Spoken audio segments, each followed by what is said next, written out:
پشاور میں پٹھان بھائی کی ایک چھوٹی سی دکان تھی۔ ایک دن پٹھان بھائی کی دکان کے سامنے ایک بڑا اسٹور کھل گیا۔ اگلے دن اسٹور والے نے ایک کاغذ پر لکھا گھی 400 روپے کلو۔ پٹھان بھائی نے بھی ایک کاغذ پر لکھا گھی 370 روپے کلو۔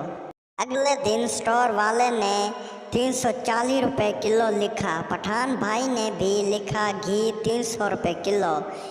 یہ روز کا مقابلہ دیکھ کر پٹھان کا ایک دوست بولا، یہ بڑا اسٹور ہے، آپ اس سے زیادہ دن مقابلہ نہیں کر پاؤ گے، اس کی برابری مت کرو، برباد ہو جاؤ گے۔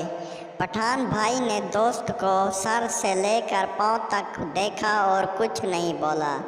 اگلے دن پٹھان بھائی نے کاغذ پر لکھا گھی 100 روپے کلو۔ یہ دیکھ کر بڑے اسٹور والا آدمی بے ہوش ہو گیا۔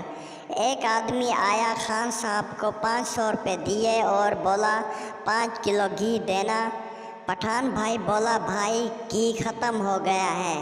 دوسرے دن وہ آدمی پھر آیا تو خان صاحب بولا، بھائی ہم گھی بیچتے ہی نہیں۔